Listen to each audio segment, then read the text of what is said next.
ও আমার মা, ওরে আমার বোন, ওরে আমার বেটি, কলিজার টুকরা সন্তান, হে আমার প্রিয় ভাই, 8টা কথা বলার পর আমার আল্লাহর ভাষাটা দেখেন। উলাইকা আলা হুদাম মির রাব্বিহিম, যে লোকগুলোর ভিতরে এই 8টা গুণ আছে, সেই লোকটা তার রবের হাই রোডে আছে, তার পদস্খলন হয়নি, রাস্তা ভুল হয়ে যায়নি, ওই লোকটা কামিয়াবির সার্টিফিকেটের রাস্তায় হাঁটছে। আমার রবের ভাষা, ওয়া উলাইকা হুমুল মুফলিহুন, এরাই হবে কামিয়াব।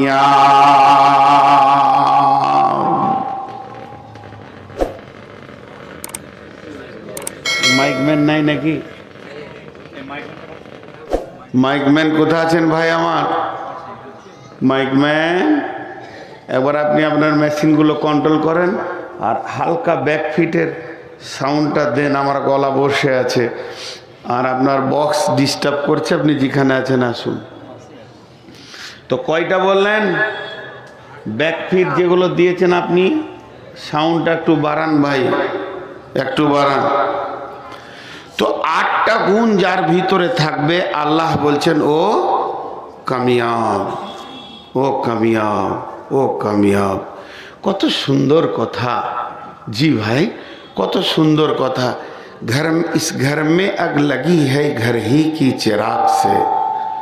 আমরা কাগজ কলম নিয়ে এখানে যতগুলি বুদ্ধিমান বসে আছেন, আচ্ছা বলেন, আমি স্টেজের ওপরে, তার উপর আবার চেয়ার, তার উপরে বসেছি, আর আপনারা নিচে বসে আছেন, চটে বসে আছেন, দাম কার বেশি বলেন? এটাই ভুল, দাম আপনাদের বেশি।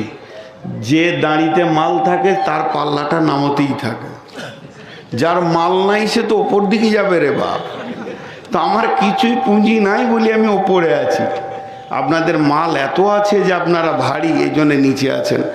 ওপরে বসাটাই যদি বুদ্ধিমানের লক্ষণ হতো, তাহলে বাঁদর হেডমাস্টার হতো, অনেক উঁচুতে থাকে। জি ভাই, তো আমি সেরকম একজন বাঁদরই ধরতে পারেন। তো আপনারা বুদ্ধিমান মানুষ, আমরা সকলে একটা অঙ্ক করছি যে এই বিশ্বে মুসলমানরা মরছে কেন এত। আপনি একটা বললেন, আমি একটা বললাম, ও একটা বলল, সে একটা বলল, টোটাল মুসলিমদের ট্যালেন্টেড ব্রেনগুলোকে লাগিয়ে দেওয়া হয়েছে। কে সবাই বলল। শেষকালে ধরেন কাবা শরীফের ইমাম সাহেব এসছেন, ওনার কাছে তো জেনারেল কিছু নাই, যা আছে লোড কোরআন আর হাদিস। এবার উনি কোরআন হাদিস থেকে বলছেন, কি বলছেন?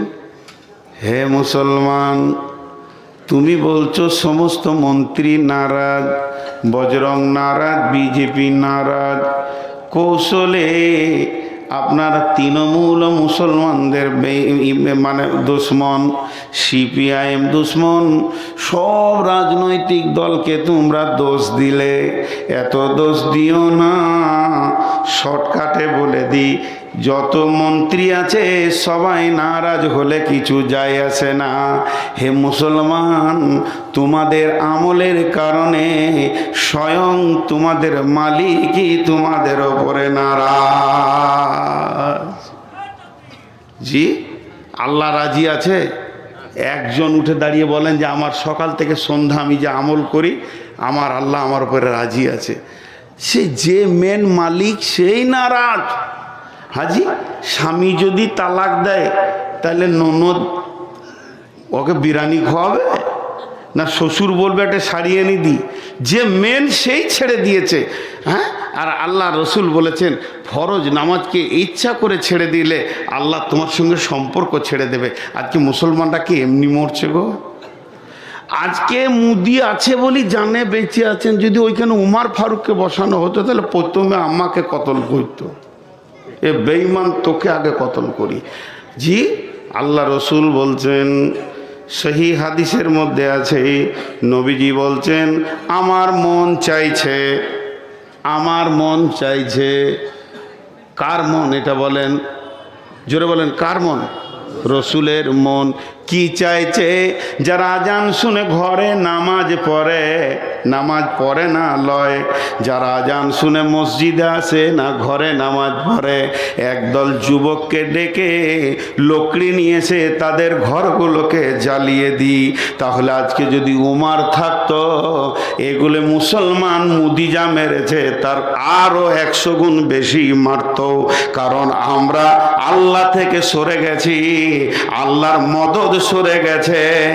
বাঘের বাচ্চা এখন বিড়ালে পরিণত হয়ে গেছে। এলোরে কাল ভাদ্রকাল, বকরিতে চাটে বাঘের গাল। জি, বাঘ ঘুমাইছে আর ইঁদুরে রাজত্ব চালাচ্ছে, এই অবস্থা হয়ে গেছে। যাক, কথাগুলো অন্যদিকে চলে যাচ্ছে। আমি যে কথা আপনাদের সামনে বলতে চাইছি সেটা হচ্ছে, আমরা কামিয়াব কখন হব? যখন আমাদের ভিতরে 8টা গুণ থাকবে। কয়টা গুণ থাকবে? মাশাআল্লাহ। একটা গুরুত্বপূর্ণ জিনিস আপনাদেরকে বলি। কোরআনে আল্লাহ একবার কসম খেয়েছেন, কোরআনে আল্লাহ কোনো জায়গায় 2বার কসম খেয়েছেন, কোরআনে আল্লাহ কোনো জায়গায় 3বার কসম খেয়েছেন, 4বার কসম খেয়েছেন, 5বার কসম খেয়েছেন, কিন্তু এক জায়গায় 11বার কসম খেয়েছেন। হাজি ভাই, আল্লাহ যদি হুকুম করে, কথার কথা বোঝানোর জন্য বলছি, আল্লাহ যদি হুকুম করে যে এক্ষুনি তোরা ময়দান ছেড়ে উঠে বেরিয়ে যা, তো একবার বলাটাই যথেষ্ট না বারবার বলতে হবে? একবার বলাটাই যথেষ্ট। আল্লাহ খালি একবার বলবে এক্ষুনি ময়দান ছেড়ে তোরা বেরিয়ে যা, আমরা সকলে বাধ্য বেরিয়ে যেতে। কিন্তু আল্লাহ বলছে আমি কসম করে বলছি যা। গুরুত্ব একটু বাড়লো কি বাড়লো না? আল্লাহ আবার 11বার কসম খাচ্ছে, তাহলে ওইটার গুরুত্ব কত বেশি? আল্লাহ একবার বলল যত গুরুত্ব, আল্লাহ 11বার কসম খেলো অতটাই গুরুত্ব। কিন্তু কসম এতগুলো খেলো কেন? আমরা বদমাশের জন্যে, গুরুত্ব বোঝানোর জন্য আল্লাহ কসম খাচ্ছে। যে এরা বুঝবে না। ইনি আমাকে বলছেন ভাই পানি খান, আমি খাবো না। না খান, না খাবো না, না খান। এই আল্লাহর কসম করে বলছি খাবো না। তখন উনি ভাবছেন যে রেগে গিয়েছে। এরপরে আবার আস্তি করে বলছে এক ঢোক খান। এবার আমার জানটা কত জ্বলাইছে। তখন আমি বলছি আল্লাহর কসম, আল্লাহর কসম, আল্লাহর কসম, আল্লাহর কসম। 11বার বলে বললাম আমি পানি খাবো না। তখন উনি বুঝে নিলেন একদম তুঙ্গে উঠে গেছে, আর বলা যাবে না, কারণ কসম খেয়েছেন। তো আমার আল্লাহ শুধুমাত্র একটি কথা বলবেন বিশ্ববাসীকে, তার জন্যে 11টা কসম খাচ্ছেন। একটা ছোট্ট কথা, কথাটা অনেক লম্বা নয়, অনেক চওড়া নয়, মাত্র ছোট্ট একটি কথা বলার জন্যে আমার রব 11বার কসম খেয়েছেন। হে আমার মা, ওরে আমার বোন, ওই কথাটা কি একটু ধ্যানের সঙ্গে শোনেন। আগে আল্লাহর কসমগুলোকে বলি। ওয়াশ শামসি ওয়া দুহাহা ওয়াল কামারি ইযা তালাহা ওয়ান নাহারি ইযা দাল্লাহা ওয়াল লাইলি ইযা ইয়াগশাহা ওয়াস সামাই ওয়া মা বানাহা ওয়াল আরদি ওয়া মা তাহাহা ওয়া নাফসি ওয়া মা সাওয়াহা ফাআলহামাহা ফুজুরাহা ওয়া তাকওয়াহা। 11টা কসম হয়ে গেল। এবার আল্লাহ 11টা কসমের পর বলছেন কাদ আফলাহা মান যাক্কাহা ওয়া কাদ খাবা মান দাসাহা। মাত্র 2টি শব্দ, ছোট ছোট 2টি শব্দ আল্লাহ বলবেন। 11খানা কসম খেলেন, তাহলে জানতে হবে এই কথা দুটি কত গুরুত্ব। আল্লাহ 11টা কসমের পর বলছেন ওই লোক বেঁচে যাবে যে পাক, আর ওই লোক ফেঁসে যাবে যে না পাক। যে পবিত্র আছে কাদ আফলাহা মান যাক্কাহা ওয়া কাদ খাবা মান দাসাহা, ওই লোক বেঁচে যাবে যে পবিত্রতা গ্রহণ করেছে, ওই লোক ফেঁসে যাবে যে অপবিত্র অবস্থায় জীবন কাটাচ্ছে। বন্ধুরে, এত সহজ কথার ভিতরে আমার রবের 11টা কসম কেন আসলো? তাহলে বুঝতে হবে এখানে তথ্য আছে, এখানে গুরুত্ব আছে। তাই আমার আল্লাহ 11টা কসমের পর এটা বলছেন। তাহলে পাকের কথা যখন বলেছেন, আর জালসা শোনা যাবে না, এক্ষুনি সবাই উঠে চলেন, নদীতে চলে যায়, সাবান দিয়ে ডুবে যায়। আবার মা বোনেরা আপনারাও বাড়িতে গোসলখানায় চলে যান, সাবান নিয়ে ঢুকে যান, মাথা থেকে পা পর্যন্ত পাক করে নিব, যে আমি পবিত্র হয়ে যাব।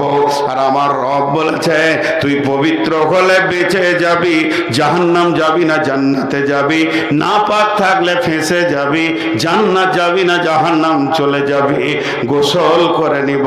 আল্লাহ তো এটা বলেননি বন্ধুরে আমার, মা আমার, বোন আমার, আল্লাহ যেটা বলতে চেয়েছেন, আম্মা জান আয়েশা রাসূলকে প্রশ্ন করলেন, ইয়া রাসূলুল্লাহ, সব থেকে বড় পাক কি, সব থেকে বড় পবিত্রতা কি, আমাকে শিখিয়ে দেন, আমি সদা পবিত্র হয়ে থাকব। আল্লাহর নবী বললেন, আয়েশা রে, সব থেকে বড় পবিত্র হলো তুমি যেন জবান দিয়ে হারাম খেয়ে নিও না। হারাম এমন একটা জিনিস, যে ব্যক্তিটা হারাম খেয়ে নেয় তার গোটা শরীরটা নাপাক হয়ে যায়। অতএব এই হারাম থেকে রক্ত হয়, ওই রক্ত থেকে মাংস হাড্ডি সমস্ত শরীরে হয়ে যায়। ওই লোকটি যদি সারা জীবন তেলাওয়াত আর তাহাজ্জুদেও কাটায়, যতক্ষণ পর্যন্ত সোনার খাদ আগুনে বের করা ছাড়া দ্বিতীয় কোনো রাস্তা নাই, তেমনি ওই লোকটাকে আল্লাহ জান্নাতে তখনই দেবেন, সেই পরিমাণ খাদকে জাহান্নামে আগে বের করে নেবেন, তারপরে দেবেন। এর জন্য আমার আল্লাহ বলেছেন, যতগুলি আমি হারাম করেছি এবং নিষেধ করেছি, আমার নবী যতগুলি হারাম করেছে, নিষেধ করেছে, এর থেকে বেঁচে থাকার নাম হচ্ছে পাক, আর এগুলোকে গ্রহণ করার নামই হচ্ছে না পাক। অতএব কাদ আফলাহা মান যাক্কাহা, যে নিজেকে পবিত্র করবে সে বেঁচে যাবে। ওয়া কাদ খাবা মান দাসাহা, যে লোকটা না পাক থাকবে ওই লোকটা ফেঁসে যাবে।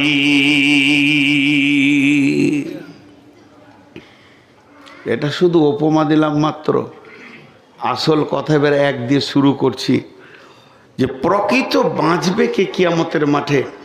একটা হাদিস না বলে পারছি না, সময় সাপোর্ট করবে কিনা, 12:30টায় ছেড়ে দৌড়তেই হবে আমাকে, বাস না ধরলে কালকে বহু দূরে। জি, আমার সঙ্গে যোগাযোগ করছেন, ওনার নাম বানি ইসরাইল ভাই না? মাঝে একবার মনে হচ্ছিল যে বলি যে যাব না, আসছি কিষানগঞ্জ থেকে, আবার কালকেও কিষানগঞ্জে, কীরকম ডেটটা এখানে ফাঁকে পড়ে গিয়েছে, হুঁশি রাখতে পারি নাই। পাগলা মানুষ, বুদ্ধি কম তো, যে ঘটনাটা ঘটে গেছে, আশেপাশে জালসা থাকে, ধুলিয়ানে তো ভালো হয়। তো যাই হোক, আমি আপনাদের সামনে একটা ছোট্ট কথা তুলে ধরছি এবং খুব তথ্যবহুল কথা বলে দিচ্ছি ভাই। আল্লাহ রসুল বলেছেন, এটা সেই হাদিস, যে কিয়ামতের মাঠে যখন হিসাব চলবে, তো আল্লাহ যদি কাউকে বলে দেয় কেন, বাস ওকে জেনে নিতে হবে আমি জাহান্নাম চললাম। মানে পৃথিবীর মানুষ, আমি হয়তো আজকে জালসায় আসলাম না, বিরাট বিভ্রাট হয়ে গেল, কমিটি অপমান হলো, যা হলো, 10 দিন 15 দিন 1 মাস পর কমিটি আমাকে প্রশ্ন করলো যে আপনি আসলেন না কেন। পাক্কা মিথ্যা কথা বলছি যে আমার শ্বশুর মারা গিয়েছিল, জলজ্যান্ত লোকটা বেঁচে আছে, কিছু করার নেই। আর বলা যায় কি না, পাক্কা। এটা তো আর আপনারা আলেমুল গায়েব নন যে জানেন, কিংবা বলে দিলাম যে হঠাৎ আমার ভাইয়েরা অ্যাক্সিডেন্ট করেছে, মেরে দিলাম একদম, কুটকুটি সব শেষ হয়ে গেল। কিন্তু আল্লাহ যেদিন বলবে তুমি এটা করলে কেন, ওইটা টপকাতে কেউ পারবে? বিশ্বনবী বলছেন, কিয়ামতের মাঠে যখনই আল্লাহ বলে দেবে কেন, উম্মত রে তুমি জেনে নাও জাহান্নাম অজীব হয়ে গেল। পৃথিবীর সমস্ত ব্রেনকে লাড্ডু বানিয়ে দেওয়া যাবে, কিন্তু আমার রবকে বানানোর চেষ্টা করিও না। অতএব হিসাবাই এসিরা কাকে বলা হয়? হিসাবাই এসিরা, আসান হিসাব বলা হয়। আল্লাহ কেন শব্দ ব্যবহার করবে না? তে সেই আল্লাহ বলছে, বল তোরা কি কামিয়াবি নিতে চাস? কঠিন কিয়ামতের দিনে যদি তোরা কামিয়াবি নিতে চাস, তাহলে তোদের ভিতরে 8টা গুণ থাকতে হবে। এবার আমি এক ধার থেকে তফসির শুরু করে দিচ্ছি, না জানি কত দূর যাবে। 4টাতেই যদি সময় শেষ হয়ে যায় তো কেটে পড়ো। আগামী বছরের জন্য আর 4টা রেখে দিব। বিসমিল্লাহির রহমানির রহিম। আলিফ লাম মিম। এটা হরফে মুকাত্তাআত। কোরআনে এরকম হরফ অনেক আছে, আছে না ভাই? আলিফ লাম মিম, আলিফ লাম র, সদ, কাফ, হা, ইয়া, আইন, সদ, কফ, ইয়া, সিন, এগুলোর নাম কি? হরফে মুকাত্তাআত। মুকাত্তাআত মানে বাংলায় বলি কাটা কাটা হরফ। এর কোনো তফসির নাই, তরজমাও নাই। এর সমস্ত তথ্য কে জানেন? আল্লাহ জানেন। এর জন্য আল্লাহ ক্লিয়ার করে দিয়েছেন, ওমা উতিতুম মিনাল ইলমি ইল্লা কালিল। আপনারা খবরদার বলবেন না গোটা কোরআনটা আল্লাহর জ্ঞান। এর থেকেও আল্লাহর জ্ঞান বেশি, আমাদের যতটা প্রয়োজন অতটা দিয়েছে আর কি। আল্লাহ বলছে ইল্লা কালিল, তোদেরকে সামান্য দিয়েছি, লোড নিতে পারবি না, আমার কাছে আরও জ্ঞান আছে। আল্লাহর জ্ঞানের শেষ নাই। ওমা উতিতুম মিনাল ইলমি ইল্লা কালিল, সামান্য ন্যূনতম দিয়েছে। এতেই তো মানে সলিমুদ্দিন কলিমুদ্দিন আসমানে উড়ে চাঁদে চলে গেল। যে চাঁদে জোয়াটাকে মনে করছে বিরাট কিছু করে দিয়েছি, মাথা খারাপ। তুই তো চাঁদে দিস, সামান্য জায়গায় গেছিস। আমার নবী সাতবক আসমান সিদরাতুল মুনতাহা ভেদ করে আর সে মহল্লা পৌঁছিয়েছে। সারা বিশ্বের বিজ্ঞানীকে চ্যালেঞ্জ থাকলো এবং বর্ণনা দিয়েছেন কোন কোন জায়গায় কি দেখলাম। জি ভাই, করেছেন কি করেননি? তো চাঁদে জোয়াটাকে নিয়ে তো হই করার কোনো হাত তালি মারছে, বলছে ওখানে পায়খানার ব্যাগ পাওয়া গেছে, আর কিছু খুঁজে পেলি না বা। জি ভাই, হ্যাঁ, হজরত উমারকে ওর বাপ থাপ্পড় মেরেছিল ছোট অবস্থায়, উঁট চড়াতে দিয়েছে, উঁট হজরত উমারকে, আর মাথায় উঁটের গোবর আছে। দেবো যে ওই তোর মাথায় গোবর কেন রে? উমারের আব্বা, তোর মাথায় গোবর কেন রে? হজরত উমার নিজে বলছেন, আমি আব্বাকে বললাম, আব্বা উঁটগুলো যখন খোলা ময়দানে মরুভূমিতে চড়াচ্ছিলাম, প্রখর রোদ, কোথা ছায়াতে বসবো, তো উঁটের পাছাতে বসেছি। আর উঁট তখন ওই সুযোগেই আমার মাথা তিলে দিয়েছে, তখন মারলে পরাত করে গালে এক চর। 20টা উঁট চড়াতে পারিস না, তোর মাথায় কি গোবর ছাড়া আর কিছুই নাই, কেমন করে দুনিয়া করে খাবি রে? মা বাপ যা বলে সন্তানকে তাই বললেন। কিন্তু হযরত ওমর বলছেন, আমার আল্লাহ আমার মতো অধমকে দিয়ে 18 লক্ষ বর্গ মাইলের শাসন চালাচ্ছে। যেদিন একটাও জিনা ব্যভিচার হয়নি, আজকে বিশ্বনবী 23 বছর রাজত্ব চালিয়ে গেছেন, 3খানা রেপ কেসের আসামি পাওয়া গেছে, 3 জনের সাজা হয়ে গেছে। আর ইংল্যান্ড যে পাশ্চাত্য দেশ বলে আমাদের কাছে জ্ঞান লে, কেমন করে রাষ্ট্রবিজ্ঞান পড়বি, এখানেই আমেরিকা প্রতি মিনিটে 2,500 থেকে 3,000 মেয়ে ধর্ষণ হচ্ছে, কিছুই করতে পারছে না। অতএব বন্ধুরে, আল্লাহ তাবারাক ওয়া তাআলা বলছেন, সামান্য ন্যূনতম জ্ঞান দিয়েছি, এতেই তুমি চাঁদে গিয়ে খালি আল্লাহ নাই বলে দাও। শুনে নাও, আমার নবী সিদরাতুল মুনতাহা গেছে, তো আলিফ লাম মিম, এটা হলো হরফে মুকাত্তার। এর ভিতরে কি গভীর তথ্য আছে, এর মাত্র আল্লাহ ছাড়া কেউ জানে না। প্রত্যেকটি মুফাসসির লিখে দিয়েছেন ওর নিচে, ওয়াল্লাহু আ'লামু বিমুরাদি, এর ব্যাপারে আল্লাহ যথেষ্ট জানে। কোরআন কয় পারা? আর একবার জিজ্ঞেস করব, কোরআন কয় পারা? আর একবার জিজ্ঞেস করি, কোরআন কয় পারা? কিছুই জানেন না। কোরআন 40 পারা, কোরআন 60 পারা, কোরআন 90 পারা, কোরআন 120 পারা, আছে না? শরীয়ত, তরিকত, হাকিকাত, মারিফাত, তান্ত্রিক, তামাসিক, যান্ত্রিক, রাজসিক, পীর বাবার কাছে আছে বাকিটা। পীর বাবার কাছে আছে, শুধু দিয়েছে আমাদেরকে এতটা, বাকি পীর সাহেবের কাছে গেলে পাওয়া যাবে। জোরে বলেন নাউজুবিল্লাহ। এদের সব থেকে বড় মুফাসসিরের নাম কি জানেন? এই বেদাতীদের বড় মুফাসসিরের নাম হলো মনসুর আলী চিশতি, কুষ্টিয়া, বাংলাদেশ বাড়ি। সে অনেক ছন্দ লিখেছে, সেই ছন্দের মধ্যে বলছে কি, সোনার আদমের বিসমিল্লার ফল পাইবি রে একদিন। ওরে কোরআনে তোর লেখায় আছে আলিফ লাম আর মিম সোনার আদম রে, বিসমিল্লার ফল পাইবি রে একদিন। কালেমা পড় মুখে, মাথা নামাজ পড় মাথা ঠুকে, উকিল না ধরলে মামলা দায়ের করবে কে, সোনার আদম রে, বিসমিল্লার ফল পাইবি রে একদিন। আর পাশে একটা খালি দুয়ারি থাকবে, ও মাঝে মাঝে বলবে আয় হারে, ও কিচ্ছু জানে না, অতি 20 টাকা পায় আর কি, আয় হারে। শেষ হয়ে গেল। এরা আলিফ লাম মিমের তর্জমা করতে গিয়েছে, বলছে এটা তথ্য আমাদের পীর সাহেব জানে, কেউ জানে না। এর জন্য একজন মুফাসির বলছে, শুনে লাও, লাম থেকে মালাক, মালাক মানে ফেরেস্তা, আলিফ থেকে আল্লাহ, মিম থেকে মোহাম্মদ, লাম থেকে মালাক জিবরাইল, আল্লাহ মোহাম্মদ জিবরাইল এর ভিতরেই জড়িত আছে, পৃথিবীর কেউ এ তর্জমা জানবে না। অতএব আল্লাহ বললেন আলিফ লাম মিম। এটা শেষ হয়ে গেল। এইটাকে নিয়ে বললে অনেক সময় চলে যাবে। নাম্বার 1, যালিকাল কিতাব লা রাইবা ফিহি। 1 নম্বর দিয়ে ধরলাম, 8টা নম্বর আসবে। যালিকাল কিতাব লা রাইবা ফিহি। আল্লাহ বলছেন এই কিতাবটার মধ্যে কোনো সন্দেহ নাই। আপনারা বলেন সন্দেহ আছে?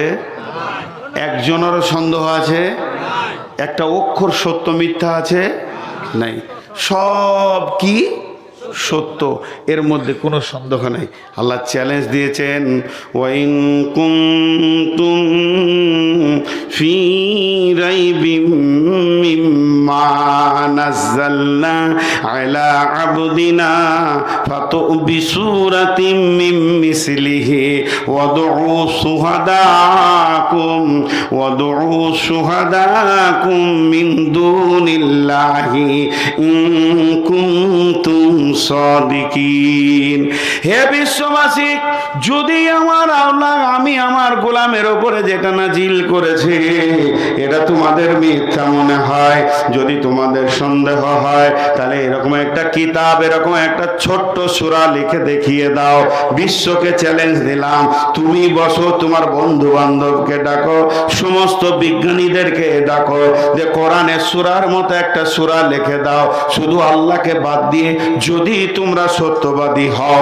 আমার আল্লাহ পরে আয়াতে বলছেন, ফাইল্লাম তাফআলু ওয়া লাম তাফআলু, কখনো পারোনি আর কখনো পারবে না, তোমাদেরকে চ্যালেঞ্জ দিলাম, পারবে না। অতএব কোরআনের ভিতরে এতটুকু সন্দেহ পোষণ করা যাবে না। যদি কিয়ামতের মাঠে আপনাকে আমাকে কামিয়াব হতে হয়, ডান হাতে যদি সার্টিফিকেট নিতে হয়, তাহলে 1 নম্বরে কোরআনের ভিতরে কোনো সন্দেহ করা যাবে না। একটা কথা আমি বহুবার বলেছি, আপনারা ইউটিউব খুললে পেয়ে যাবেন, বক্তব্য হয়তো হাজারো বার শুনেছেন। বিশ্বনবী কি লিখতে পড়তে জানতেন? জোরে বলেন, জানতেন? জানতেন না। তার 4টা কারণ আছে। 4টা কারণের মধ্যে সব থেকে বড় কারণ 2টি, যে আল্লাহ রসুলকে পড়াবে এই সাহসটা কার আছে? কার বুকে এত সাহস আছে নবী মোহাম্মদকে বলবে আই তোকে পড়াবো? হ্যাঁ, সে তো সে সারা পৃথিবীর গুরুর গুরু, নবীদের নবী। আর আল্লাহ এটা মেনে নিতে পারেননি যে আমার রসুলের কেউ শিক্ষক হয়ে যাক, যে শিক্ষক হবে তার সম্মান বেড়ে যাবে, এটা নিতে পারেননি। 1 নম্বর। আর 2য় নম্বর হচ্ছে যে আল্লাহ তার উপরে কোরআনকে নাজিল করছে, ওই জন্য নিরক্ষর রেখেছেন, যে যাতে করে কাফের বেঈমানেরাও যেন না বলে যেটা মোহাম্মদ গোপনে লেখে। আবু জাহেলও পর্যন্ত বলার ক্ষমতাটা পায়নি, ওটা বলবে কি করে? ও তো লিখতেই জানে না। তাহলে কোরআনটা কার? আল্লাহর। যদি উনি লিখতে জানতে তাহলে মানুষ সন্দেহ করত। এই জন্য কোরআনে কোনো সন্দেহ করা যাবে না। তারপরে 2 নম্বর, হুদাল লিল মুত্তাকিন। এই কোরআন হেদায়েত দেবে কাকে দেবে? মুত্তাকিদেরকে হেদায়েত দেবে, কাফেরকে দেবে না, বেঈমানকে দেবে না, মুশরিককে দেবে না, ফাসিককে দেবে না।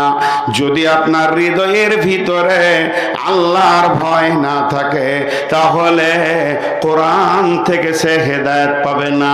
কোরআন নিজে বলেছেন ইদিল্লু বিহি কাসীরা ওয়া ইয়াহদি বিহি কাসীরা ওয়া মা ইদিল্লু বিহি ইল্লাল ফাসিকিন।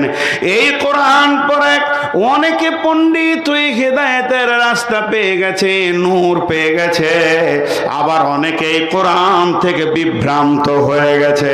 কোরআন তাকে হেদায়েত দিতে পারবে না। হেদায়েতের মালিক নবী মুহাম্মদ সাল্লাল্লাহু আলাইহি সাল্লাম ছিলেন না। হেদায়েতের মালিক আল্লাহর কালাম পাক নয়, হেদায়েতের মালিক হলেন আল্লাহ। ইন্নাকা লা তাহদি মান আহবাবতা ওয়ালাকিন্নাল্লাহা ইয়াহদি মান ইয়াশা। আল্লাহ তার নবীকে বললেন, নবী হে, তুমি চাইলেই লোক হেদায়েত পেয়ে যাবে এটা হবে না। আমি যাকে চাইবো সে হেদায়েত পাবো। হিন্দাকে আল্লাহ চেয়েছেন, হিন্দা রাসূলের চাচার কলিজা চাবানোর পর হেদায়েত পেয়ে গেল। আল্লাহ তাবারাক ওয়া তাআলা চেয়েছেন মানে ওয়াইসি হেদায়েত পাবে। আমির হামজাকে ওয়াইসি কতল করার পরও সে হেদায়েত পেয়ে গেল। আল্লাহ চাইনি আবু তালেব হেদায়েত পাবে, কারণ তার ভিতর নাম হচ্ছে আবু তালেব, আর দিলের ভিতরে কোনো তলব ছিল না। এর জন্যে রসুল হাজার চেষ্টা করে তাকে হেদায়েত দিতে পারেননি। তাই আমার রব বলছেন, এই কোরআন থেকে যদি কেউ মনে করে যে আমি হেদায়েতের নোটটা কোরআন থেকে নিব, এখান থেকে আলো নেব, কামিয়াবির রাস্তাতে হাঁটবো, আল্লাহর কাছে ডান হাতে সার্টিফিকেট নেব, তাহলে তাকে মুত্তাকি হতে হবে, আল্লাহ ভীরু হতে হবে। তার দিলের ভিতরে যদি আল্লাহর ভয় না থাকে, ওই লোকটা কোরআন থেকে লাভ নিতে পারবে না। আল্লাহর কি কুদরত, লাঠির ভিতরে শরবত। কি বলেন তো? আখ। হ্যাঁ, আখ। আচ্ছা বলি, একটা ভালো মজবুত আখ নিয়ে এসে আপনাকে দিলাম, রস বের করতে পারবেন কি না দাঁত দিয়ে? এটা কত সুন্দর মাল আল্লাহ দিয়েছে। মারবে চাপ তো ওর রস চু করে টানবে, খাও। কিন্তু যার দাঁত নাই, একটাও নাই, কি করবে? জি না, ওর যার দাঁত নাই সে আখ থেকে কোনো ফায়দা নিতে পারবে না। কেন? দাঁত নাই এই জন্যে। তো কোরআন হলো আখের মতো, এর ভিতরে মধু আছে, এত মধু আছে আপনার জীবনের সব রোগ সেরে যাবে। কিন্তু যার দিলে আল্লাহর ভয় আছে সে কোরআন থেকে লাভ নিতে পারবে, আর যার দিলে আল্লাহর ভয় নাই ও কোরআন থেকে লাভ নিতে পারবে না। এটা আল্লাহ ক্লিয়ার বলে দিলেন যে তোমার আল্লাহর ভয় দিলে থাকতে হবে। ভীতু রাস্তা পাবে, আর ভীতু যে হবে না সে রাস্তা পাবে না।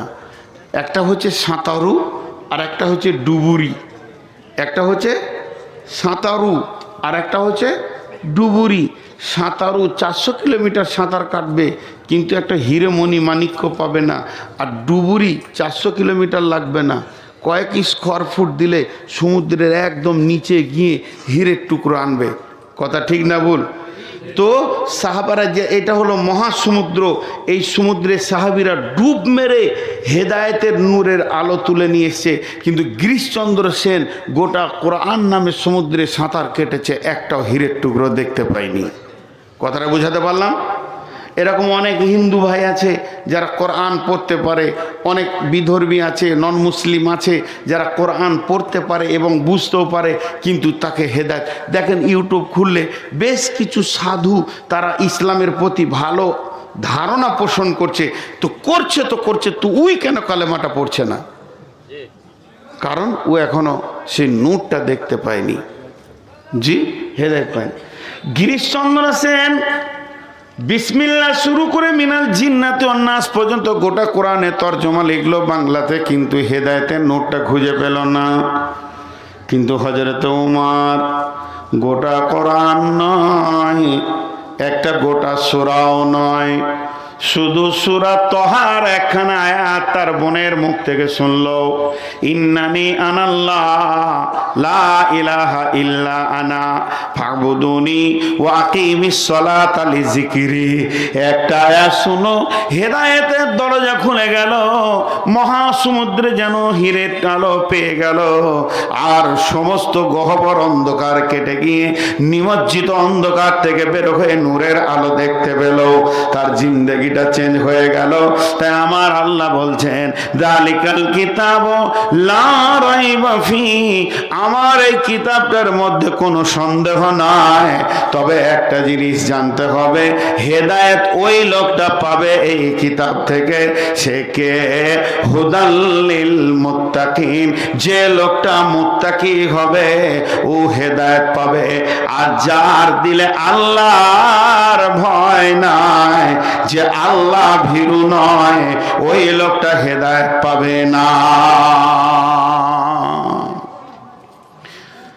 হাজি ভাই, আপনাদের অত্র এলাকা ভগবানগোলা এলাকায় খুব আসি, এমনকি হরিরামপুর, রানীতলা বহু ঘুরেছি। এখানে প্রথম এসছি তো এখানে একটা দুটো করে লোক উঠতেই আছে। তো আপনাদের কি মানে আমি কি আপনাদেরকে বুঝাতে পারছি না এরকম কিছু, বা এই টাইমে লোক পালায়, এটা কি? হ্যাঁ না, আপনাদের বিরক্ত লাগছে কি বিষয়টা? তো এই লোকগুলো উঠছে কেন?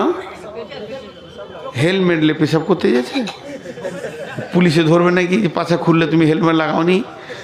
হ্যাঁ জি ভাইয়েরা, একটু ধৈর্য ধরে শুনেন, যত বেশি যাব তত ভালো লাগবে। আল্লাহর ভয়।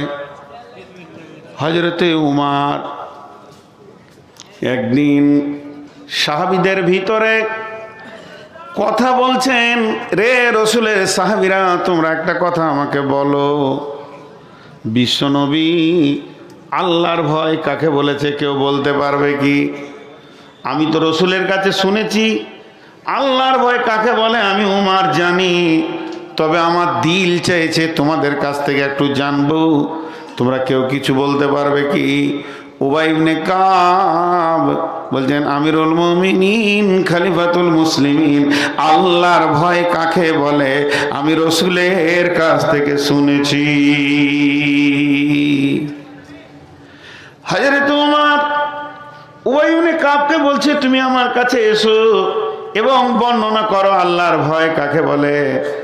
হযরত উমরের কাছে উবাই ইবনে কাব এলেন, আসার পর বলছেন, আমিরুল মুমিনিন, খলিফাতুল মুসলিমিন, পৃথিবীর বুকে আপনি অনেক রাস্তা হেঁটেছেন, অতিক্রম করেছেন, বহু রাস্তা দেখেছেন, তবে আমি জিজ্ঞেস করেছি কোনোদিন সংকীর্ণ রাস্তায় হেঁটেছেন কি? সংকীর্ণ রাস্তা বলতে কি? এইদিকে একটা জমি, এই দিকে একটা জমি, দুই জমির মাঝে যেটা থাকে কি বলেন? আল। আল পথে হেঁটেছেন কি? ডান দিককার জমিওয়ালা তার জমির ফসলকে কাঁটা দিয়ে দিয়ে দিয়ে দিয়ে দিয়ে দিয়ে বেড়া দিয়েছে, বাঁ দিককার জমিওয়ালা তার জমিকে কাঁটা দিয়ে দিয়ে বেড়া দিয়েছে, দুই দিকে কাঁটার বেড়া, মধ্যখানে আল পথ। এরকম কোনোদিন হেঁটেছেন কি? লোকটি একটু উবাই ইবনে কাব কি যখনই এই কথাটা উমারকে বললেন, হযরত উমর একটু বিলক্ষণ চুপ থেকে বলছে, হ্যাঁ আমি হেঁটেছি। হযরত উবাই ইবনে কাব বলছেন, আমিরুল মুমিনিন, ওই রাস্তাটা কিভাবে হেঁটেছিলেন একবার দেখাতে পারবেন কি? তখন বলছে, হ্যাঁ দেখাতে পারবো। গায়ের চাদরগুলো গুটিয়ে নিল, জুব্বাটাকে গুটিয়ে নিল, মধ্যখানে এক পা দু পা করে ফেলতে লাগলো, আর মুখে বলছে, রে উবাই ইবনে কাব, আমি এতটাই সতর্কতা অবলম্বন করেছিলাম, না ডান দিকে ঝুঁকি না বাঁ দিকে ঝুঁকি, ডান দিকে ঝুঁকলেও কাঁটা লাগবে, বাঁ দিকেও ঝুঁকলে কাঁটা লাগবে, সুতা ছেড়ে যাবে, কাপড় ছিঁড়ে যাবে, কামড়া চামড়া কেটে যাবে, রক্ত বের হয়ে যাবে, নানান ভয় দিলের ভিতরে রেখে হেঁটেছিলাম। উবাই ইবনে কাব বলেন, বাস বাস বাস বাস, আল্লাহর নবী এটা কি আল্লাহর ভয় বলেছেন? এই পৃথিবীটা এমন একটা জায়গা, মুমিন মুসলমানের জন্য পৃথিবীটা প্রশস্ত নয়, পৃথিবীটা অতি সংকীর্ণ হয়ে গেছে।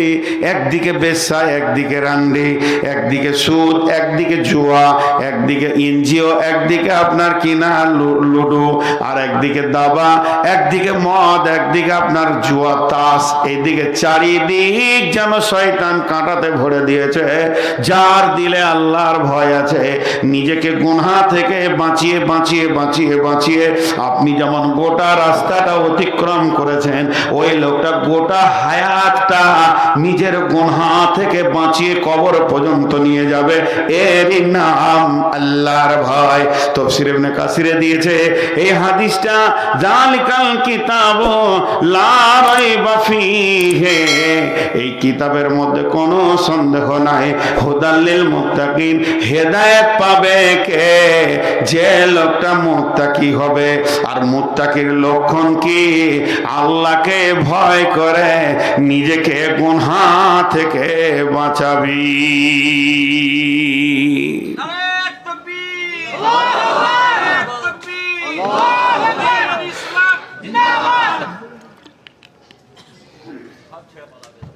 একটা জিনিস খেয়াল করেন, সাহাবিটা কত দামি দেখেন। উনি শহীদ সাহাবি, উনি মুতার যুদ্ধের তৃতীয় সেনাপতি ছিলেন, আব্দুল্লাহ ইবনে রাওয়াহা, শহীদ সাহাবি। আল্লাহু আকবার, কত দামি সাহাবি। বিবির জাঙ্গে মাথা দিয়ে শুয়ে আছে।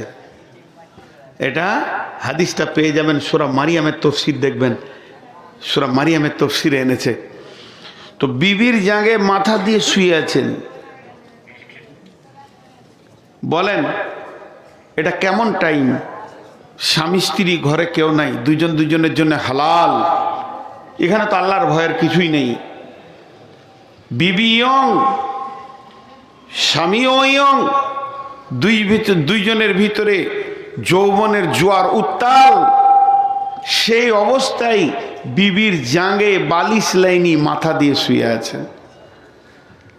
শুয়ে থাকতে থাকতে হঠাৎ দুটি চোখ দিয়ে অশ্রু গাল বয়ে এসে বিবির জাঙ্গে পড়ছে, কাঁদছেন, নাক ফুলছে, মুখ লাল হয়ে গেছে, চোখ দিয়ে অশ্রু বইতে রয়েছে। বিবি স্বামীকে বলছেন, মা, স্বামীর কান্না দেখে বিবিও কাঁদতে শুরু করেছেন। স্বামীর কান্না দেখে বিবিও কাঁদতে শুরু করেছেন। এমন সময় স্বামী বিবিকে বলছেন, মা ইবকি, কে তোমাকে কাঁদালো? কি এমন তুমি চিন্তা করেছো যে তুমি কাঁদছো কেন? বিবি উত্তরে বলছেন, বাকাই কালে বাকাইকে, আপনি কাঁদছেন এর জন্য আমি কাঁদছি স্বামী আমার। তখন স্বামী আবার বিবিকে বলছে, বেগম রে, প্রিয়া রে, ভালোবাসা রে বিবি আমার, তুমি আমার কান্নাটা দেখেছো, কিন্তু আমার মুখের কাছে তোমার কানটা নাই। আমি যে একটা কি বলছি এটা বিড়বিড় করে তুমি শোনার চেষ্টা করো। উনি একটা কোরআনের আয়াতকে, সূরা মারিয়ামের ৭১ নম্বর আয়াতকে ঘুরিয়ে ঘুরিয়ে পড়ছেন। বিসমিল্লাহির রহমানির রহিম, ওয়া ইম মিনকুম ইল্লা ওয়ারিদুহা কানা আলা রাব্বিকা হাতমান মাকদিয়া। শেষ হয়ে গেল। আবার বলছেন, ওয়া ইম মিনকুম ইল্লা ওয়ারিদুহা কানা আলা রাব্বিকা হাতমান মাকদিয়া। এবার বাংলায় বলি, বলছে, বেগম রে, আমার আল্লাহ কি বলছেন শোন। আমার আল্লাহ এই আয়াতে বলছেন, তুই ইমানদার হ চাই বেঈমান হ, তোদের আসল ঘর জান্নাতে পৌঁছাতে গেলে আমি তোদের জন্য একটা রাস্তা বানিয়েছি, রাস্তাটাকে অজীব করে দিয়েছি, পা দিতেই হবে। তার নাম হচ্ছে পুলসেরাত। এমনকি বিশ্ব নবীকেও এই পুলসেরাত দিয়ে গিয়ে জান্নাতে ঢুকতে হবে। এই পুলসেরাত থেকে কেউ রেহাই পাবি না রে বিবি। আমার আল্লাহ কথাটা বারবার বলতে রয়েছে, তাই আমার ওই আয়াতটা মনে পড়ে গেছে। যদিও তোর ঝেঙ্গে মাথাটা আছে, রে, তুই হলি আমার জীবনের ভোগ, আর যে জায়গাতে মাথাটা রেখেছি আমার ভোগ সামগ্রীগুলি আমার মাথার কাছে রয়েছে, তারপরও আমার ব্রেন চলে গেছে পুলসেরাতের দিকে আল্লাহর ভয়ে। এরপরে আব্দুল্লাহ ইবনে রাওয়াহা বলছেন, বেগম রে, সেই পুলসেরাতের ব্যাখ্যা আমার নবী কি দিয়েছে জানিস? নবী বলেছেন পুলসেরাতের দুই দিকে বড় বড় বৃক্ষ গাছ রয়েছে আগুনের, সে গাছগুলো কেমন? মরুভূমিতে একটা গাছ পাওয়া যায় সাআদান, সাআদান গাছের মতো সেই গাছটা, ওই গাছের ফলগুলো হলো আকর্ষির মতো, বংশীর মতো মাছ ধরা ধারালো, সেগুলো কোটি কোটি পুলসেরাতে ঝুলছে রে বেগম। যখন মানুষ ওই দিকে পার হবে, একটা বংশী যদি চামড়াতে বিঁধে যায়, আল্লাহর নবী বলছেন বেগম রে, আর জান্নাত যাওয়া যাবে না। আমি সেই পুলসেরাতের ভয়ে কাঁদছি। অতএব কোরআন থেকে হেদায়েত নিতে গেলে আল্লাহর ভয়ের ভরপুর বুকটা ভরা থাকতে হবে। এর জন্য নবীজি বলেছেন তাকওয়া হাহুনা, এই জায়গায় যদি রবের ভয় থাকে, কোরআনের প্রতিটি আয়াতে হেদায়েতের নূর পাওয়া যাবে। আর এই জায়গায় যদি রবের ভয় না থাকে, গোটা কোরআন পড়ে 40 খতম হয়ে যাবে, তারপরও বেঈমানি আর মিথ্যা কথা দাঁড়ি মারা ছাড়বে না। তার কারণ কোরআন হেদায়েত দেওয়ার মালিক নয়। তা আমার রব বলছে, গোলাম রে, কঠিন কিয়ামতের মাঠে যদি ডান হাতে সার্টিফিকেট নিয়ে কামিয়াব হতে হয়, আল্লাহর ভয়কে তোমাকে রাখতে হবে। যালিকাল কিতাব লা রাইবা ফীহি হুদাল লিল মুত্তাকিন, এই কিতাবে কোনো সন্দেহ নাই, হেদায়েত পাবে মাত্র মুত্তাকিরা।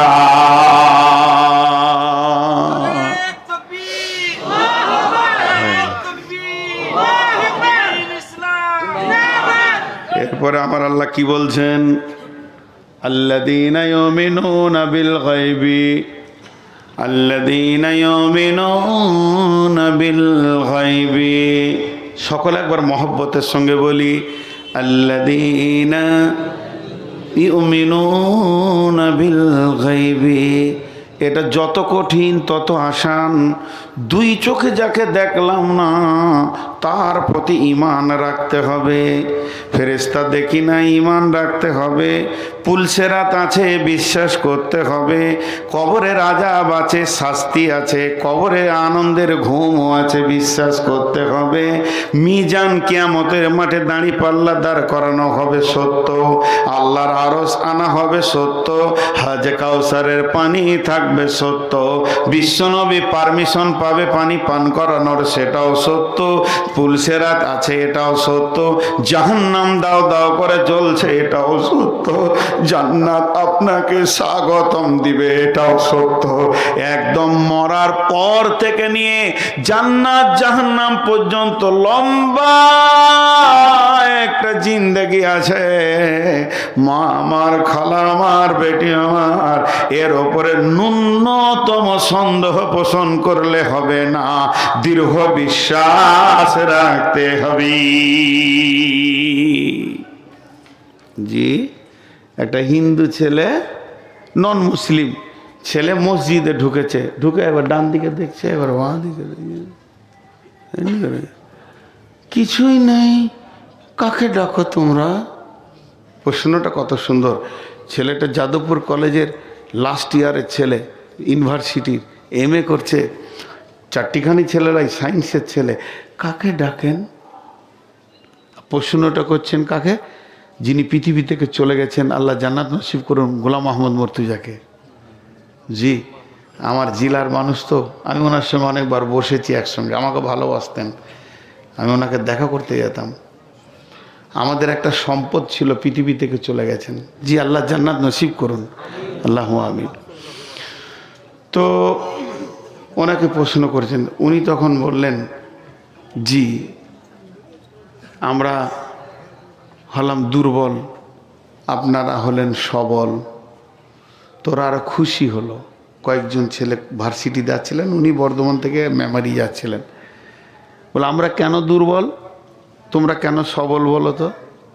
বলে আমরা দুর্বল এই জন্যই যে আমরা, আল্লাহ তো দূরের কথা, আল্লাহকে তৈরি করা তো দূরের কথা, কোরআনে প্রত্যেকটা সূরাতে একটা করে বিসমিল্লাহ আছে, আছে না নাই? কিন্তু সূরা তওবাতে মৌলানা সাহেব লিখে দিতে পারবে? ক্ষমতা আছে? আল্লাহ দেননি, রসুল লাগাননি, কারো ক্ষমতা নাই, লিখে দিই। সারা পৃথিবীর সমস্ত কাগজগুলো দেন, গোটা মাদ্রাসায় যত কাগজ আছে মৌলানা বিসমিল্লাহ লিখে ভরে দেবে, কিন্তু ওখানে লিখতে পারবে? তাহলে এরা দুর্বল না সবল? দুর্বল। কিন্তু তোমরা সবল, নিজের আল্লাহকে নিজের হাতে বানাও, তারপর আবার তাকে ধরে ডুবিয়ে দাও, তাহলে তোমাদের মতো সবল কে আছে? এইভাবে বলতে বলতে প্রশ্ন করা হচ্ছে। দেখুন কবি নজরুল কি বলেছেন, নয়ন ভরা জল গো তোমার, আঁচল ভরা ফুল, ফুল নেব না অশ্রু নেব ভেবে হই আকুল। ফুল যদি নি তোমার হাতে, জল রবে না নয়ন পাতে, অশ্রু নিলে ফুটবে না আর প্রেমেরই মকল। নয়ন ভরা জল গো তোমার, আঁচল ভরা ফুল। মেয়েটা আঁচলে করে ফুল নিয়ে এসেছে, ছেলেটাকে বলছে ফুল লাও, চোখের পানিতে কাঁদছে, হে প্রেমিক তুমি আমার হাতে ফুলটা গ্রহণ করো। তখন প্রেমিক বলছে, নয়ন ভরা জল গো তোমার, আঁচল ভরা ফুল, ফুল যদি নি তোমার হাতে, যদি আমি ফুলটা নিয়ে নিই, তাহলে অশ্রু বেদনার তোমার শুকিয়ে যাবে, চোখের পানি আর থাকবে না। আর অশ্রু যদি চোখের নিই, তাহলে প্রেমের ফুল আর ফুটবে না। তাহলে আমি কোনটা নিব কোনটা না নেব? প্রেমিকার চোখের পানি গোলাপ ফুলের থেকে অনেক মূল্য, যত কামবে তত ভালো লাগবে। এর জন্য আমার আল্লাহর মতো বিশ্বে বড় প্রেমিকার নাই। আমার আল্লাহ বলছেন, আমাকে তিনটে জিনিস ভালো লাগে, তার মধ্যে আমার গোলাম যখন রাতে উঠে আমার প্রেমে কান্না করে, আমাকে এত ভালো লাগে তার গুনাহগুলোকে আমি নেকিতে পরিণত করে দিই। কত ভালো লাগে সেই প্রেমিক। বিশ্বে যত প্রেমিক আছে, যাকেই আপনি ধরবেন সে খতম হয়ে যাবে। বাপ মরবে, মা মরবে, বিবি মরবে, ছেলে মরবে, মাল সম্পদ নষ্ট হয়ে যাবে। কুল্লু মান আলাইহা ফান ওয়া ইয়াবকা ওয়াজহু রাব্বিকা যুল জালালি ওয়াল ইকরাম। এখানে আপনারা যতগুলো প্রেমিক বসে আছেন আর যারা প্রেমিকা রয়েছে পর্দার আড়ালে, সকলকে বলছি একজনের সঙ্গে প্রেম করেন, জীবনেও প্রেম কাটবে না। তাকে কবরে পাওয়া যাবে, হাসরে পাওয়া যাবে, পুলসেরাতে পাওয়া যাবে। তিনি হলেন আল্লাহ। আর প্রেমিককে দেখলে যে আনন্দ আছে, না দেখার ভিতরে আরো বেশি কৌতূহল আছে। আছে না নাই? জি বলেন। আল্লাহকে দেখি নাই, তো এই কৌতূহলটা বেশি কিনা, দেখার আকাঙ্ক্ষাটা বেশি কিনা? রে হ্যাঁ না বলে না? জলসা হচ্ছে এর একটা স্বাদ, আর জলসা হবে এর ভিতরে কৌতূহল বেশি থাকে, এই হবে এই হবে। তো প্রেমের স্বাদ আছে না দেখার ভিতরে। যারা দেখেনি আর চোখের পানিতে কাঁদে, আমার রব বলে এরা কত প্রেমিক, যদি আমাকে দেখতো তাহলে আমার পা থেকে আর এরা মাথা উঠাতো না। জি, হযরত ইমাম বুখারী আলাইহির রাহমা গভীর রাত্রিতে উঠলেন। গভীর রাত্রিতে উঠে দুইটি হাত আল্লাহর দিকে তুলে বললেন, রব্বুল আলামিন, বিশ্বটা মুমিনের জন্য সংকুচিত হয়ে গেছে, বিশ্ব আর প্রশস্ত নয়। তোমার এ নগণ্য গোলাম মোহাম্মদ বিন ইসমাইল আর পৃথিবীতে থাকতে চাইছে না। আমার প্রেমের টান যেন তোমার দিকে বারবার চলে যাচ্ছে। মাবুদ গো, তোমার এই প্রেমিককে তোমার কাছে তুলে লাও। এখন আমার মন চাইছে আমি তোমার কাছে গিয়ে থাকবো। যখন এ কথা বলল, ওই রাত্রিতে ফজরের সলাতের পর তিনি চির বিদায় নিয়ে আল্লাহর পেয়ারা হয়ে চলে গেলেন। বন্ধুরা আমার, আল্লাহ তাবারাক ওয়া তাআলা বলছেন, যারা আমাকে দেখলো না অথচ প্রেম করলো, ভালোবাসা করলো, এরা হলো এক নম্বরে আমার সঙ্গে কিয়ামতে মিশনেওয়ালা। আল্লাহ তাবারাক ওয়া তাআলা এদেরকে হৃদয় দিয়ে ভালোবাসে, কিন্তু এরা দুইখানা কাজ পৃথিবীতে করবে। ওয়া ইউকিমুনাস সালাতা ওয়া মিম্মা রাযাকনাহুম ইউনফিকুন। জি, এটা আপনাদেরকে উপন্যাসের খানিক শোনাই।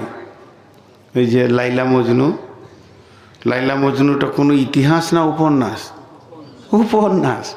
লেখকের কলমের এমন মানে ভঙ্গি, সারা পৃথিবী জানে যে লাইলা মজনু কেউ ছিল। বাংলাতে বই আছে, হিন্দিতে আছে, উর্দুতে আছে। লাইলা মজনুকে নিয়ে কত বই হয়ে গেল, কিন্তু আসলে এটা উপন্যাস ছিল। তো কবি নজরুল দুইখানা কবিতা লিখেছেন এই উপন্যাসকে কেন্দ্র করে। জি ভাই, আপনাদের বিরক্ত লাগছে? ছেড়ে দিব?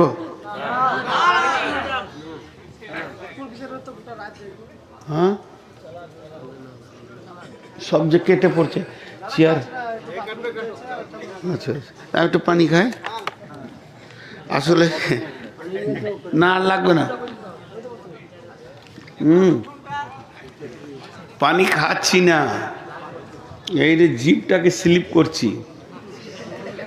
আমি 4খানা ওষুধ খেয়েছি, আমার সুগার 480। এই কথা বলতে বলতে জিভ শুকিয়ে আঠা হয়ে যায়, তখন একটু করে পানি দিই, পিয়াস লাগেনি। দোয়া করেন যেন তাড়াতাড়ি মরে যায়। এবারে কবি নজরুলের কবিতাটুতে শুনেন, খুব ভালো লাগবে। জি, ওই লাইলি, লাইলি হচ্ছে বাদশার মেয়ে, তাকে ঘরে ভরে তালা মেরে দিয়েছে কটুস করে, আর বেরিতে দিবে না ওর বাপ। আর মজনু হচ্ছে গরিব, ছিঁড়া কাপড় পরে কেঁদে বেড়াচ্ছে, লাইলি লাইলি রে, কেঁদে বেড়াচ্ছে। তো পথে ঘাটে কাঁদছে। তো ওর একটা খাস বাঁধি আছে লাইলার, তো ওই বাঁধি ওকে নাস্তা দেয়, খায়। সব নাস্তা খেতে পারে না, মজনুর প্রেমে ঘরে ভরা আছে, তো অর্ধেক নাস্তা দেয় যে আমার মজনুকে দিয়ে আসগা। তো ও রাস্তা দিয়ে যায়, এই মজনু কে আছে? তো একটা যুবক বলছে আমি। বলছে খেয়ে নাও নাস্তা। পরের দিন ঠিক টাইমে বসে আছে। ও ওর বন্ধুকে বলেছে, মার্কেট ভালোই চলছে, এইদিকে লাইলা। এটা উপন্যাস বলছি, ভাববেন না যে আবার কোরআন হাদিস বলছি, উপন্যাসই বলছি। তো ওইদিকে আবার পরের দিন নাস্তা যায়। এই যেতে যেতে যেতে যেতে 1 মাসে 22 জন 25 জন নাস্তা খেয়েছে।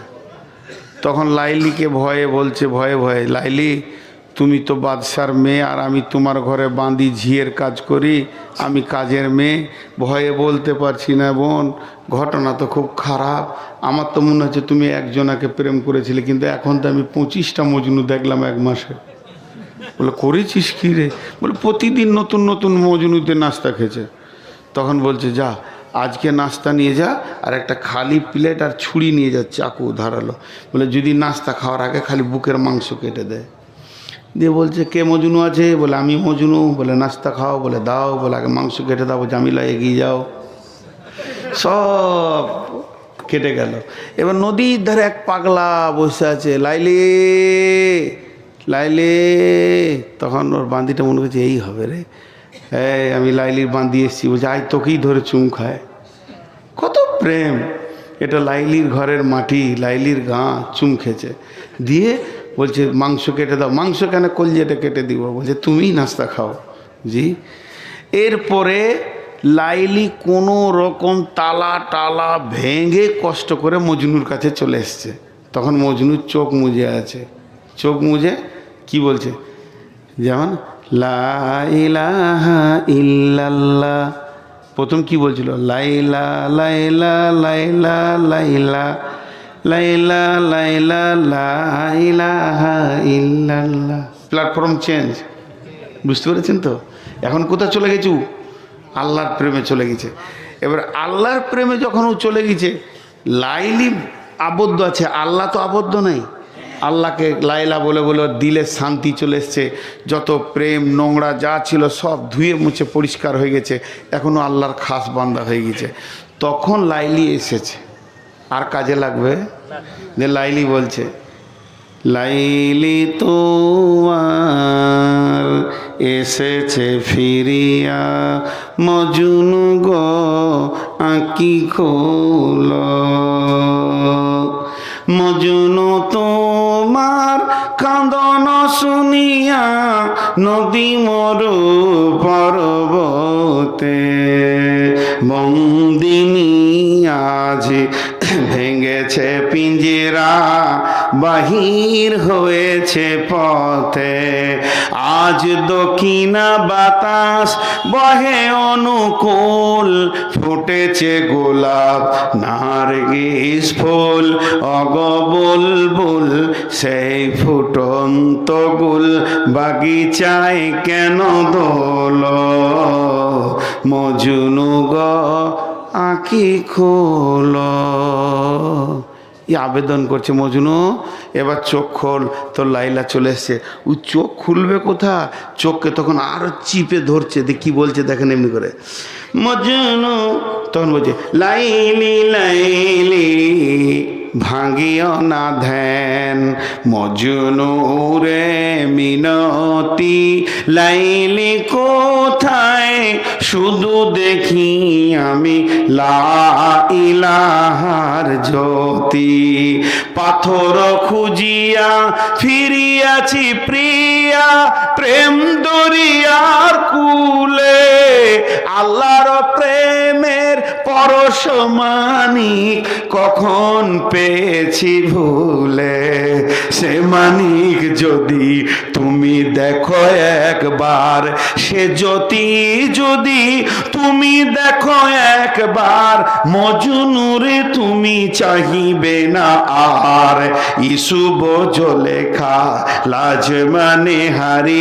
দেখিয়া তার খুবসুরতি, লাইলি লাইলি ভাঙিও না ধ্যান, মজনু রে মিনতি, লাইলি কোথায় শুধু দেখি আমি, যারা বলেন লা ইলাহা ইল্লাল্লাহ, একটু জোরে বলেন ভাই, লা ইলাহা ইল্লাল্লাহুর জ্যোতি।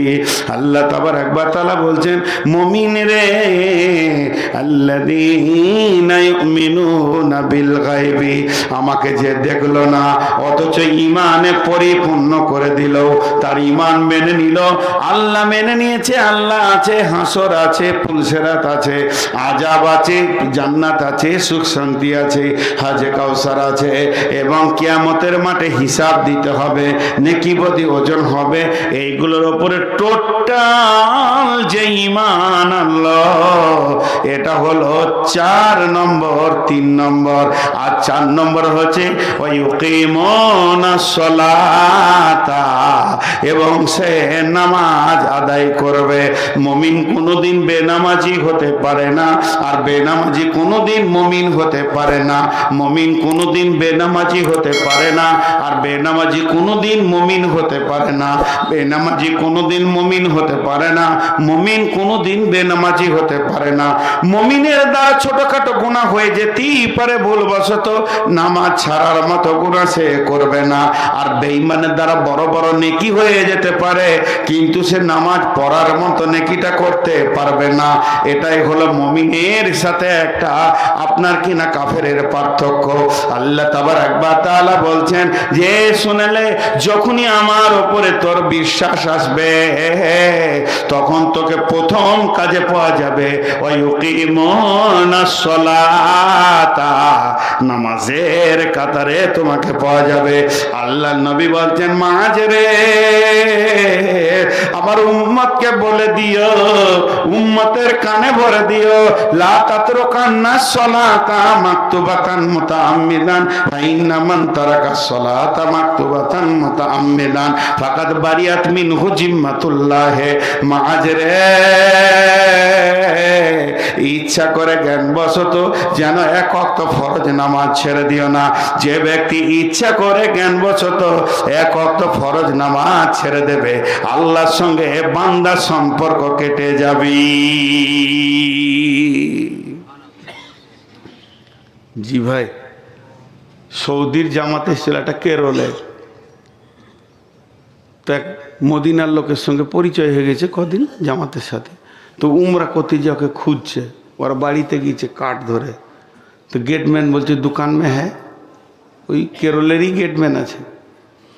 দোকানে গিয়েছে, দোকানে যে সেলসের কাজগুলো কার করার হিন্দি জানে, ইন্ডিয়ান, বলছে মাকান মে হ্যাঁ, দোকান মাকান, মাকান দোকান। লোকটার খুঁজে পাওয়া যাচ্ছে না। মসজিদে নবীতে আজান হয়েছে, ও বলছে আর ওকে খোঁজার দরকার নেই, আমি তো ওকে খুঁজতে আসি নেই, উমরা করতে এসছি। সুন্নত নামাজ ধরেছে, দেখছি সামনেই হাজির জোহরের সময়। নামাজের শেষে দুইজন মোলাকাত হলো। তো মদিনাওয়ালা বলছে আপনি মেহমান, চলেন খাওয়া দাওয়া করি। হোটেলে গিয়ে খাওয়া দাওয়া সব হয়েছে। ইন্ডিয়ানওয়ালা বলছে ভাই সেই বেলা 10টা থেকে দোকান মাকান, মাকান দোকান করতে করতে আমার দম শেষ।